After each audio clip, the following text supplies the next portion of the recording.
So next is deadlock avoidance. As I told you, what do you mean by avoidance? Means here we are going to use some mechanism which will use to detect that deadlock system. Okay, here we are using one method, that is wait for a graph method.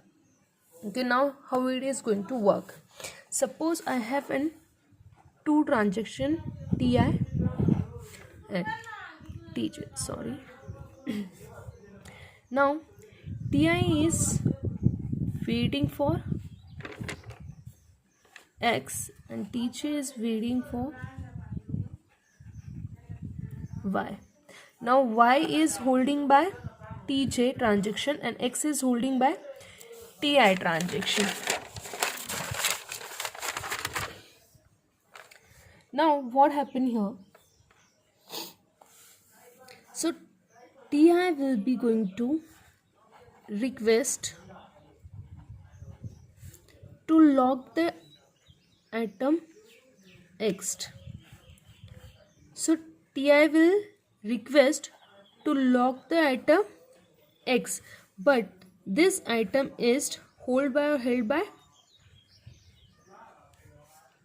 tj. Okay, so what happened when this process is going on? The edges between them is dropped and that ti will lock the data item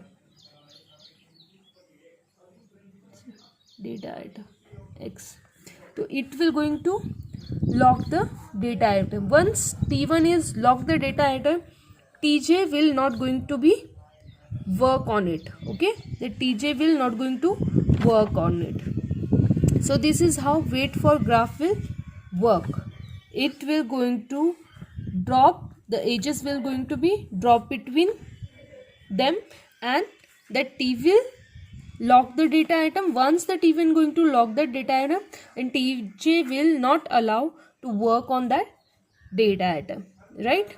So there are two approaches is used in this method. The first approach is it will not going to allow any request for an atom. Okay, so we will not allow any request. If here suppose ti is lock that data item, then tj is not going to allow that work on that data item. Okay, so first approach is do not allow any request for an atom if one request is already locked. Second approach is what? Roll back one of the transaction. Suppose this tj is not going to allow work on the item x, then that tj will roll back. As I told you, rollback is means what? Rollback is an operation to reset the database into the previous state, right? So it will going to roll back one of the transaction that is not feasible to roll back younger one, because that younger one is more important than the older one. Understood? This is how the wait of for graph method works. Okay, so remember these two approaches in wait for a graph. Thank you.